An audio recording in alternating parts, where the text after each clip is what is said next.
Folks, Paul Green here. In this video, I'll cover the fifth of 8 essential steps in conflict resolution, at least according to Dudley Weeks and his book. Step 5 is to look to the future, learn from the past. Every relationship and every conflict has a past, a present, and a future. And in order to resolve a conflict, you need to deal with all three. I'm sure you've experienced how the past can, at times, impede or block effective conflict resolution, but the future is not permanently rooted or stuck in the past. So don't let what you may have done poorly in the past prevent you from doing a better job in the future. Don't blame yourself or continue to punish yourself for your past. In the same way, don't let the past negative behavior of your conflict partner block or prevent you from seeing their positive potential.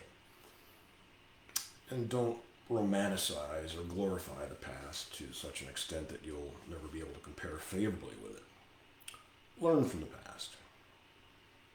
Understand how the past has led to your current conflict, because you are in charge of whether the past will help or hinder your current efforts.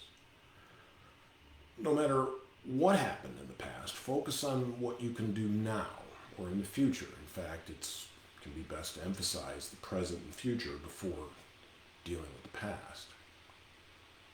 When you are dealing with the past, go back to the point before the conflict began to emerge and think, what were the positive things that gave your relationship strength and meaning? Next, identify the acts that led up to the conflict. And there's probably more than one, so just deal with one at a time. Try and gain an understanding of the reasons behind your partner's actions or their behaviors. Don't just focus on the negative effects that those actions may have had on you. Now, this may be hard, but do what you can to forgive past behavior.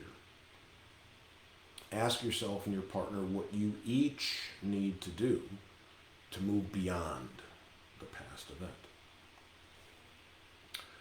Next is to consider how you're going to deal with what you need to do now and in the future, because the present and the future are linked, at least in terms of resolving conflicts. What you do now will extend into the future.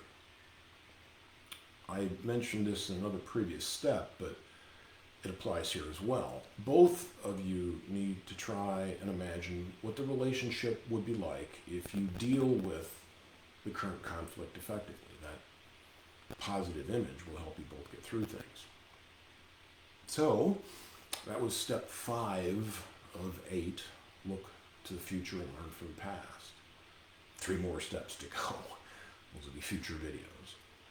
Please comment below if you've got any stories to add. Please also visit my YouTube channel for the rest of this series. There's a bunch. You can find them in my playlist on life. So that's all for now. See you next time.